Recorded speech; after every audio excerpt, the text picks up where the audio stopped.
क्या हो रहा है? मैं शिफ्ट हो गई हूँ यहाँ। क्या शिफ्ट? तुम बाहर जाओ। किस खुशी में? किसने इजाजत दी है तुम्हें? ये मेरे बाप का कमरा है आसिया। तुम तो क्या, कोई भी मुझे यहाँ पर आने से रोक नहीं सकता। और ये इख्तियार तुम्हें किसने दिया? तुम पर तो मेरा कोई इख्तियार नहीं है, अलबत्ता अपनी बाप की हर चीज पे मेरा पूरा इख्तियार है, और इसे इस्तेमाल करने से मुझे कोई भी नहीं रोक सकता, तुम भी नहीं। समझ लो इस बात को। बाप की इज्जत जाग रही है। उस बेटी की बाप की इज्जत जाग रही है जिसने इस घर से जाते हुए अपने बाप की इज्जत का जनाजा निकाला, जिसकी वजह से माँ मर गई। बाय द वे, ये बातें मुझे तुम्हारे मरहूम बाप ने या तुम्हारे भाई ने नहीं बताई थी, बल्कि जनाजे में आया हुआ हर इंसान यही बातें कर रहा था। तारा, इनफैक्ट सितारा बेगम गई तो माँ चली गई, आई तो बाप मर गया। मेरा बाप मेरी वजह से नहीं, तुम्हारी वजह से गया है। अच्छा, क्या सबूत है? किसी ने देखा? किसी ने सुना? कोई प्रूफ है? अगर नहीं है ना तो अपनी बकवास बंद रखो। पहले भी एक दफा वार्न किया, अब फिर से कर रही हूँ। माँ बाप की जिंदगी तो खा गई हो, मेरे हस्बैंड को छोड़ दो, निकलो हमारी जिंदगियों से। आई बड़ी मोहब्बत दिखाने वाली।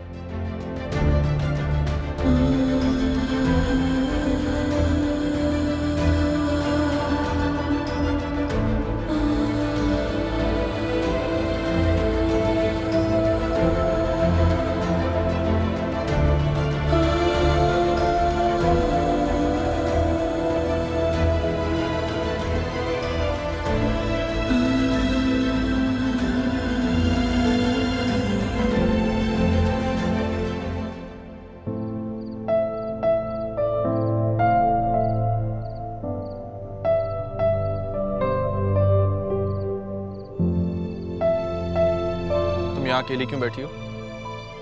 पहले अकेली नहीं थी, अब हो गई हूँ।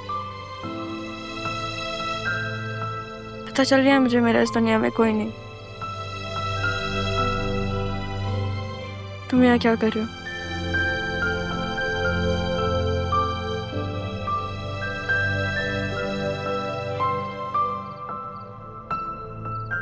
मुझे पता था तुम यहीं मिलोगी।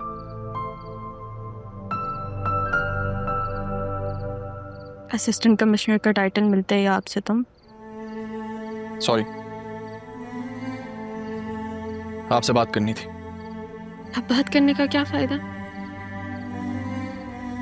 जब बात करनी चाहिए थी तब तो तुमने खामोशी ओढ़ी हुई थी। मैं जानता हूँ आप पे क्या गुजर रही है। आपके इस दुख को मैं लफ्जों में समेट नहीं सकता, ना ही मेरे पास कोई पैमाना है इसे मापने का। लेकिन प्लीज मेरी आपसे एक छोटी सी दरख्वास्त है, अपनी माँ को माफ कर दो। मेरी माँ? मैंने तो ज़ैनब भी को अपनी माँ समझा था, बल्कि माँ से बढ़कर।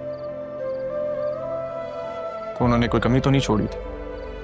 मेरी अंदर की कमी को वो बाहर लेके आके मुर्शिद के तौर पे मेरे सामने खड़ा कर दिया। तुम क्या चाहते हो मैं एक्सेप्ट कर लूँ ये बात? तुमने ये बात मुझसे कैसे छुपा ली अरमान? हम सब सिर्फ आपको इस दुख से दूर रखना चाहते थे। दुख नहीं अरमान साहब, धचका लगा। ऐसा लगा किसी बहुत अपने ने बहुत ऊंचाई पे लेके जाके धक्का दे दिया, उसने जिससे मैं सबसे ज्यादा प्यार करती थी। फिर तो आपको सैफ साहब से भी नाराज होना चाहिए, सबसे करीब तो आप उनके थी ना। हम सब ने सिर्फ सारी जिंदगी ये कोशिश की कि आपको इस दुख से दूर कैसे रखा जाए, आपको इससे बचाया कैसे जाए। एक माँ अपने बच्चे को, छोटे से बच्चे को अपनी ही गलतियों की वजह से घबरा कर अपने वालिद के हाथ में थमा के चलेगी, कभी ये सोचा आपने? सोचिएगा अगर कभी खुद से फुर्सत मिले तो।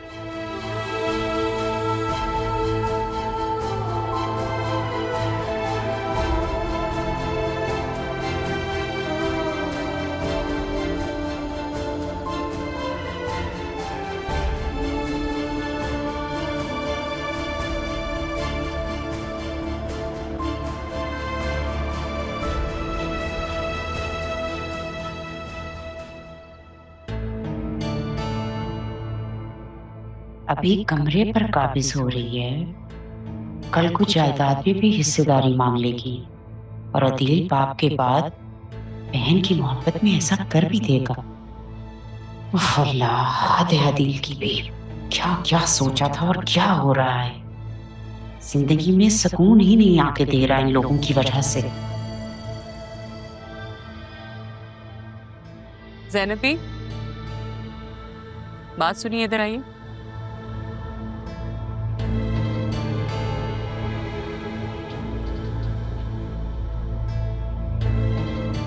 जी बेगम साहबा। कहाँ जा रही थी? वो मैं तारा,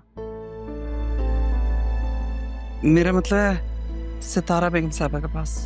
सितारा बेगम? वाह, क्या बात है आपकी।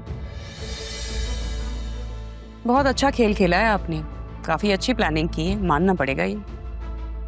कैसी प्लानिंग? भाई, इस घर में आने की, बेटी बनके, फिर इस घर की बेटी को बाहर ले जाने की, फिर राहा को यतीम बच्ची साबित करके यहाँ दरवाजे पे छोड़ने की प्लानिंग, और कैसी।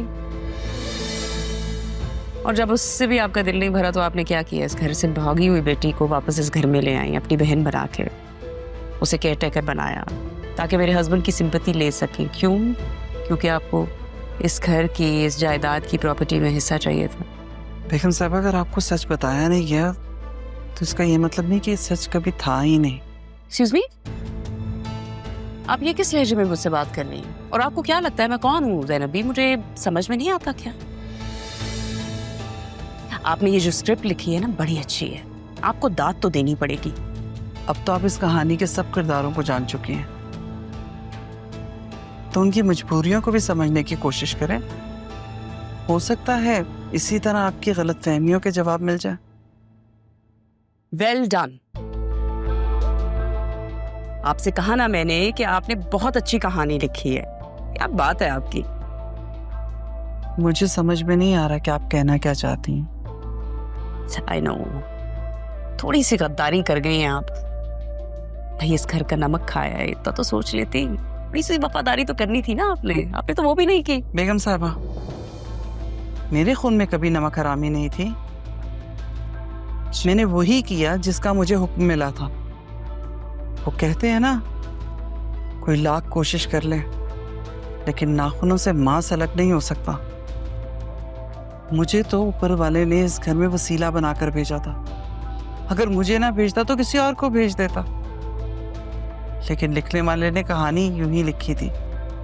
इसमें मेरा कोई कमाल नहीं है। हम सब ऊपर वाले के हुक्म के ताबे हैं। आपसे सिर्फ ये पूछना चाहती हूँ कि आपने कितने में डील की है?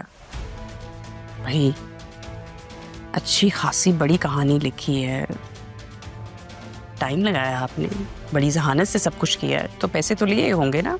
एक बात कहूँ आपसे, मेरी तरफ से अपना दिल मत बुरा कीजिए, बल्कि ऊपर वाले की मसलहतों को समझने की कोशिश कीजिए। इस तरह आपका दिल किसी से भी बुरा नहीं होगा। बेगम साहिबा, मैं चलती हूँ, मुझे देर हो रही है।